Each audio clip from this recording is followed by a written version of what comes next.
with a huge win in Biel. Hou Yifan turns heads, certainly after her controversial start to the year. Throwing a game in Gibraltar and then really struggling to find her form after that. She's been not necessarily amidst criticism, but I think a lot of people have been wondering whether she would right the ship and continue on this trajectory as probably the only current female player that might even have a chance to surpass Judit Polgar as the strongest woman chess player of all time. And so that's the question for you, my Chess Today viewers. Thank you for being here on August 2nd. What would it take for anybody, whether it's Hou Yifan or anybody, but I think Hou Yifan is the only one with a real chance to surpass someone like Judit Polgar as the greatest woman chess player of all time. She's still, I believe, the only one to ever cross 2,700, that being Hou Yifan, but I don't really think she's in the conversation yet in regards to being on the same level that Judit Polgar was during the 90s, competing amongst the likes of Kramnik and Kasparov and Anand and all those people. So anyway, interesting for all of you here. I think most of the modern chess players don't remember a lot of Judit Polgar's career. You just know of her greatness and of her legend. So what in your mind, what would it take for someone like Hou Yifan to surpass Judit Polgar? Thanks everybody for being here. Thanks for Christian Soul there saying hi in the Twitch chat. X Enigma for purposely misspelling my name. I always appreciate that. It's one of my favorite things to be trolled by in chat is the purposeful misspelling of my name when it's right there in front of you. Love that. Thank you. Already getting some answers. BJH13 said maybe making the candidates, maybe doing well in the candidates. How about winning the candidates? One thing Judit Polgar never did was compete for a world championship title. So that might be one thing to consider. I'm going to let the Chess TV chatters give me their thoughts as well. And before we do anything else, and as you know, the Chess Today show starts with one thing and one thing only, and that is the Daily Double. Bum, bum, bum. Alex Trebek is in the house. Here we go. What do we got? We got the daily puzzle. Immediately, we recognize the potential for a mating net with the king on c8. Probably the move is just bishop to c6, taking away the escape squares, followed by rook to a8. I don't see any real problems with this idea. It looks like a forced mate in do. Hot Shots Part Do. Whatever happened to Charlie Sheen's career, right? Like, when did that guy go completely bananas? Because the original Hot Shots and some of the comedy stuff he had going, I mean, Charlie Sheen was not the worst thing on the planet, right? I don't know when that happened. That's another question for the Chess Today viewers. But all right, I'm able to solve mate in 2s apparently better than I am able to solve mate in 3s. I'm going to let more comments come in before we dive into this fun discussion about Hou Yifan's big win in Biel and what that means not only for her chess career but the potential of her chasing the great Judit Polgar. Lots of congratulations coming in for her today. If you haven't checked out the article yet, of course you can. We broke it down there on the chess.com homepage, and I posted a link to start the show. Judit Polgar, yeah, I mean, has such a long list of big victories, and it's really the individual victories against the top players in the world that people remember too for Judit Polgar's incredible fighting style. As far as where they rank all time, I already see that question in the chat. People are wondering where does Hou Yifan rank all time? Well, let's figure that out, shall we? Let's go to 2700chess.com and figure out where. So let's see. So Polgar J, Judit Polgar. Can I? Oh, I have to search for players. What I want to see is, okay, so the top women players. So obviously, one thing you can say as far as what represents someone's like greatness is usually their separation amongst their peers, right? Now, unfortunately, there's all the segregation still in chess, right? Men's chess and women's chess, so it's not really, but she just won a man's tournament. I don't want to get into the debate about men and women's events and how that whole situation is handled because that's a whole nother discussion. But if you're comparing her directly to the other top chess players in the world, obviously, like when Judit Polgar was playing, it's not even close, right? I mean, that is a massive separation at that level. You can't imagine Magnus Carlsen having a separation anything close to that. And her age, she also tends to be younger, a lot younger than most of the other top women players. But how do I find? Do I have to go to ratings.fide.com to find Polgar's? And maybe this is easier. The one thing about 2700 Chess that isn't ideal, and we're not affiliated with their site at all. I love their site, but chess.com isn't affiliated with them at all, is is how quickly you can search all-time stuff. I feel like it's already not as intuitive, right? I feel like at the very least, FIDE's site, I can easily search all-time performances pretty quickly, right? So obviously, you look at Judit Polgar, her, I think that's when she retired. As far as her all-time, what was her rating progress? Her all-time statistics. What? FIDE has locked us out of all-time progress? That is amazing by FIDE. Look at that. I'm not allowed to see these things anymore. Holy bleep, right? I mean, that's a, I wonder what Maxime Vachier-Lagrave thinks about that kind of thing, right? I mean, that's ridiculous. I wonder what many think about that. Okay. So yeah, where can I find this then? Somebody give me some help here in the chat. I wish Maxime was here. That guy's never around when I need him. All right. Well, let's carry on. How do I find out Judit Polgar's all-time FIDE rating? Can somebody tell me how to do that on 2700chess.com?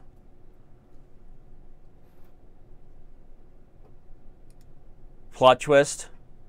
Plot twist. Yeah, FIDE has locked people out of searching basic information, trying to force people to use their arena. Danny, why hasn't there ever been a women's world champion? Well, there has been a women's world champion. There has not been a world champion who was a woman, as far as, again, that's the segregation. I know it's semantics a little bit, but it's something, I'll tell you, that would make Hikaru Nakamura pretty angry if you want to get into all the debates about how these events are handled. But somebody help me here and find, how can I, okay, so there we go. We got a wiki there. Somebody okay, so I can just look up Judit Polgar's wiki. Judit Polgar, and just go to her wiki page, right? What is her all-time rating? It should say that, right?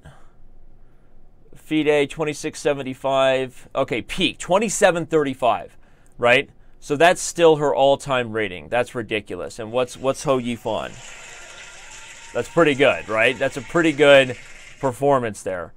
And her peak rating is 2686. So I think that right now, seeing what we're seeing in regards to the comparison of Hou Yifan and Judit Polgar, it's pretty clear that Yifan has a long ways to go. Now, that's not taking anything away from this big win here. That's what started this conversation. And I see a lot of comments in the chat pretty much agree. I think most people feel like she's not really close yet. 2735 in Judit Polgar's era, there was less. I'm not a big believer in rating inflation. I do believe overall there are just more strong chess players, so there are more opportunities to gain rating points, so there is some rating inflation. But 2735 there in the 90s compared to 2686 peak today, I mean, that's a big leap. I would make that like a 100-point swing in terms of strength still between what Polgar was doing at her peak in the Kasparov 90s dominated era versus Hou Yifan today. And now Hou Yifan is only 23. She has a long way. She still has a long career ahead of her, but awesome stuff. So in the chat, I just want to say again, thanks for all the comments here. Thanks for being here, Jess Bay. Who needs to get over it? At Pizza Racer. Somebody's spamming with really ugly heads in the Twitch chat. I mean, that's just inappropriate, right?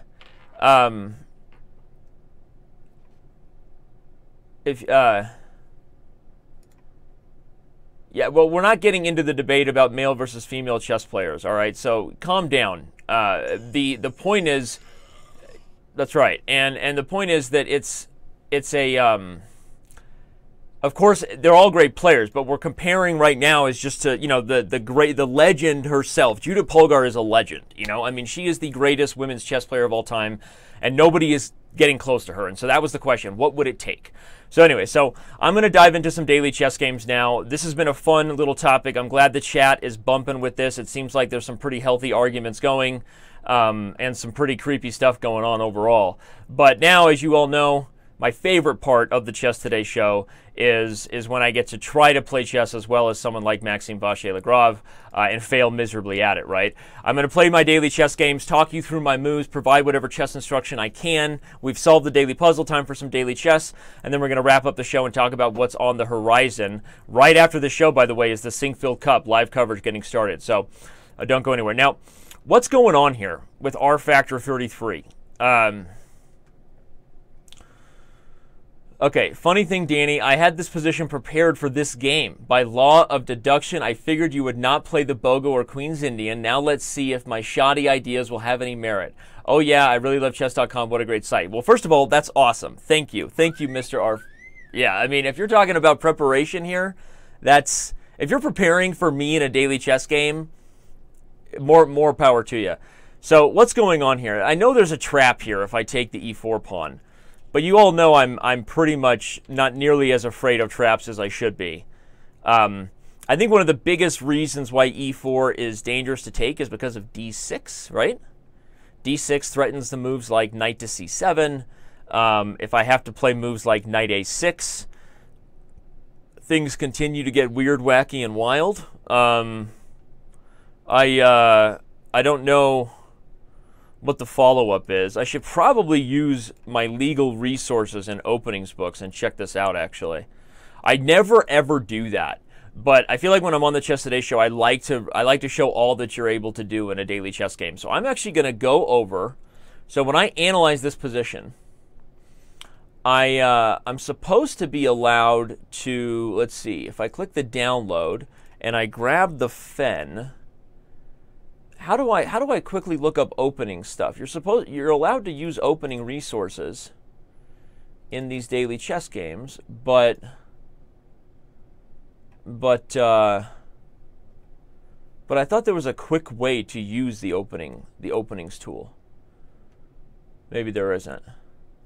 So let me just go over to the Openings Explorer and we'll run through these moves. Let's go here. Let's go d4. D4, knight f6, come on, c4, e6, knight f3, c5, d5, b5. He took on b5, where's that? I played a6 anyway. He played knight to, okay, so now the theory's already over. So what did he do here? He played knight to c3, I took. He played e4 and I played b4. So there is no opening theory here. And then he played knight to b5. Apparently, there were still games here if I had played bishop to b7. Interesting.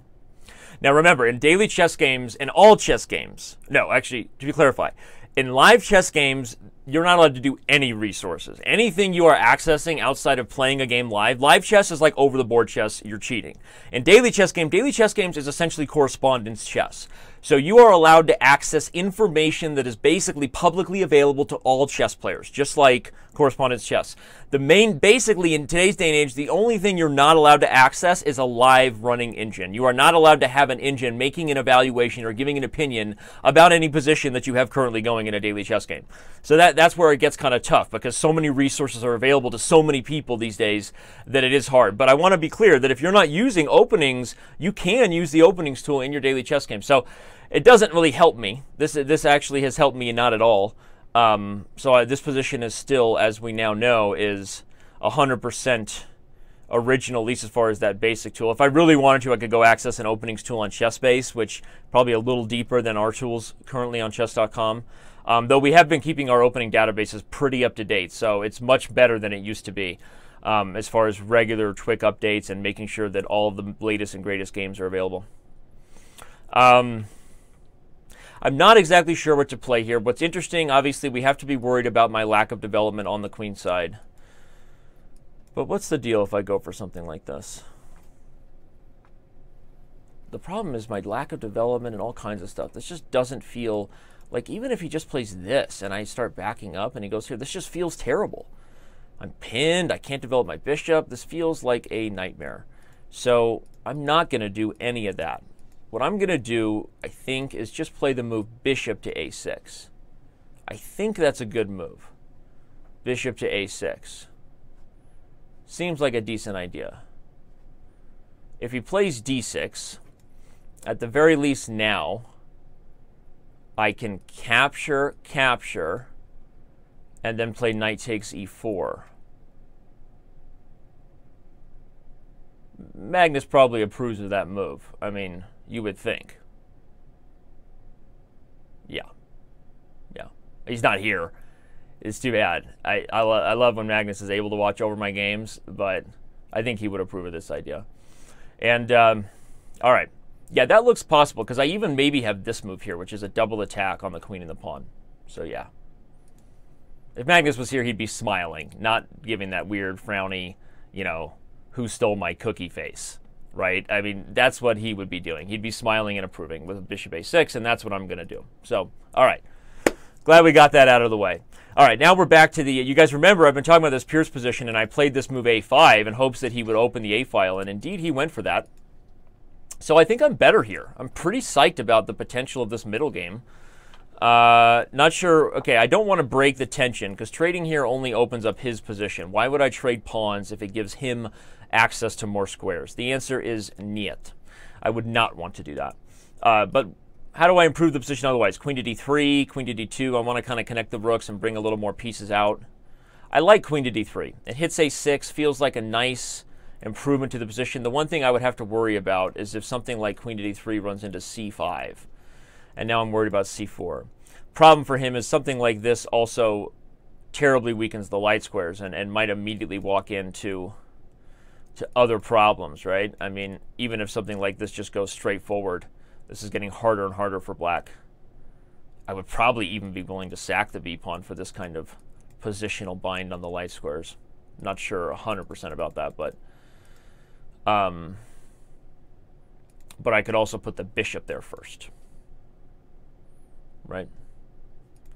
All right, queen d3 feels okay. I'm willing to call his bluff about whether he's going to play c5 and weaken the light square. So, all right, we get c6, which is not the most dynamic or aggressive way to deal with the bishop g5, this aggressive Pierce where I'm going to play e5. And so that's exactly what I'm going to do here.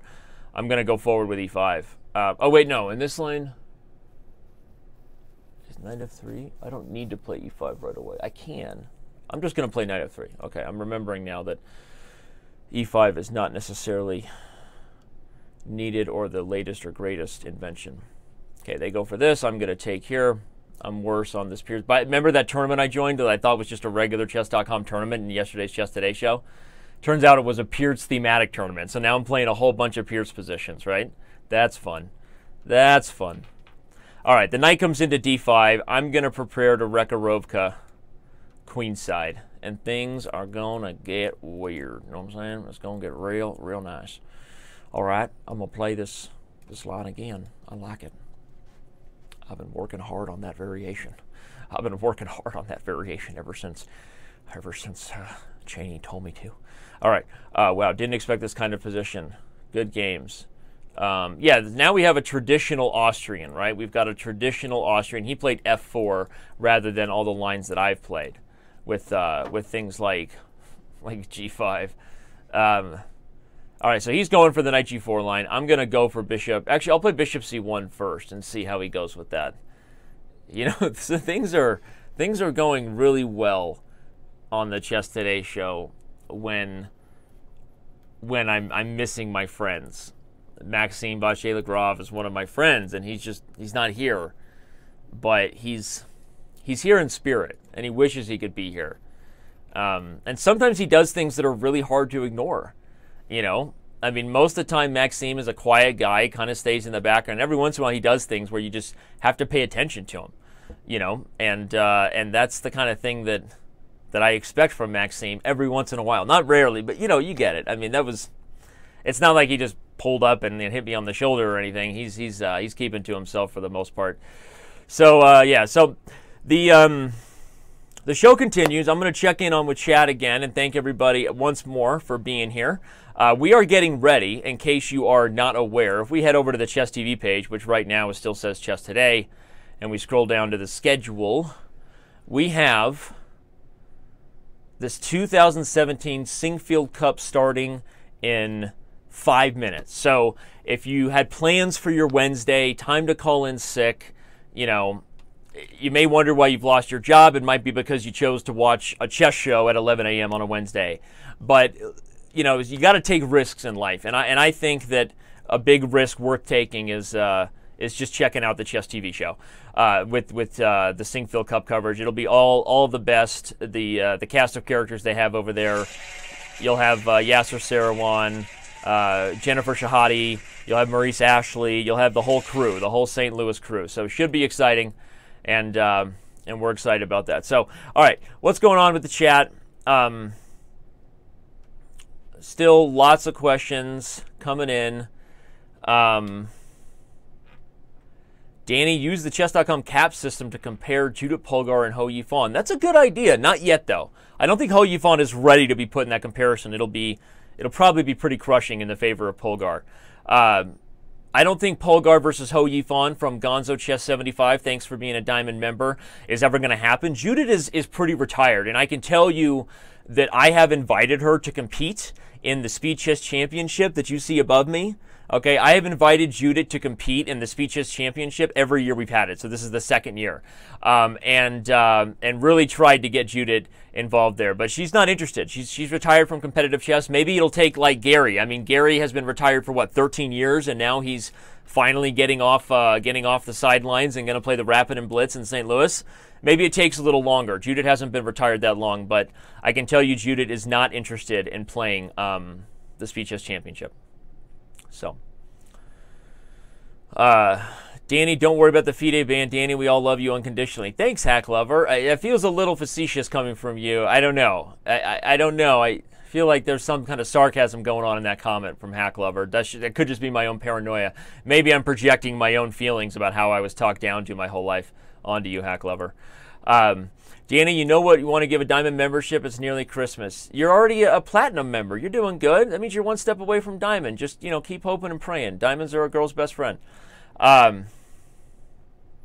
Anyway, even if Danny does cheat, they can't ban him. Danny doesn't cheat, all right? You know what? Danny bans cheaters, unfortunately. It's a big part of my job.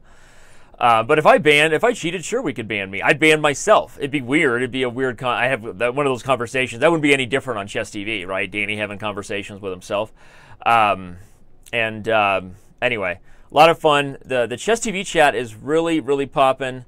Let's do that before we go. We got just a little bit of time, and this is kind of fun. I want to see if the Twitch chat also saw this.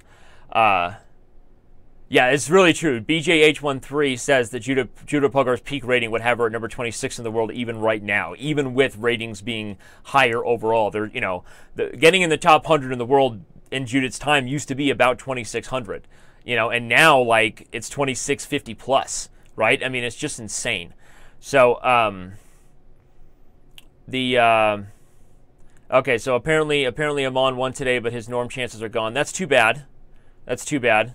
He did play in the title Tuesday yesterday, so that was fun. But all right, so before we go, one thing I want to do quickly is check out this article here about which emojis would apply to which grandmasters.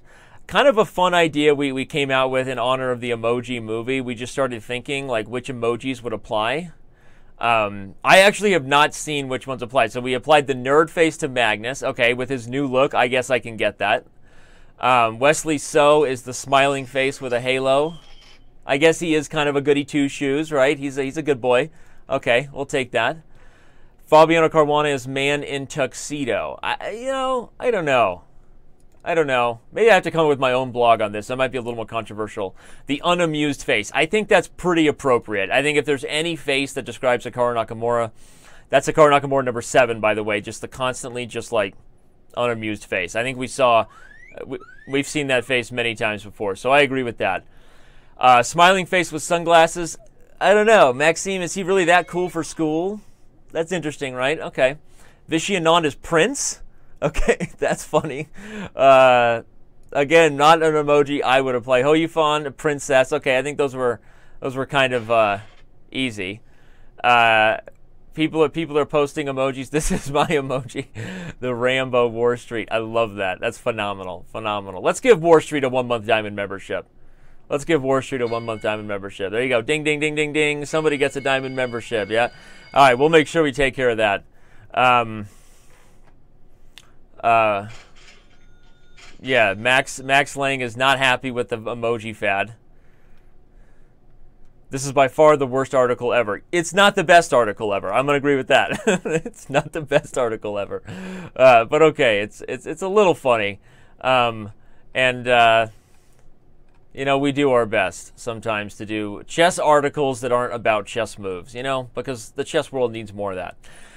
Well, all right, we're going to wrap up the Chess Today show. This was a lot of fun. If you haven't checked out the article on Hou Yifan's big win in Biel, please do so. It was good stuff. You know, because the chess world needs more of that. And if you haven't checked out the emoji article, go ahead and go in there, leave a nasty comment about how it's the worst article ever. I won't blame you. And what else? It's been a great show. I've had a lot of fun. I appreciate you all for being here in the chat, or if you're watching this on replay. The daily chess games, I think, are interesting. I got a lot going now. This Peart stuff is going to be good, so you should pay attention to the Chess Today stuff. I think that's going to be instructive to see how I screw up those positions. We've seen me screw up a lot of positions, but I think it's going to be instructive to see how those Peart's positions go wrong. Because I haven't played a lot of those positions, certainly from the black side. So that's going to be a fun one to watch. Stick around for the, if you're on Twitch right now, you got to head over to chess.com TV to check out the Sinquefield Cup coverage. It will not be on our channel, twitch.tv/chess. It will be at chess.com TV. So if you're looking to stick around for the Sinquefield Cup that is literally coming on in 30 seconds, make sure you do that. And we're going to wrap up right now. Peace out. Love and happiness. Catch you all later.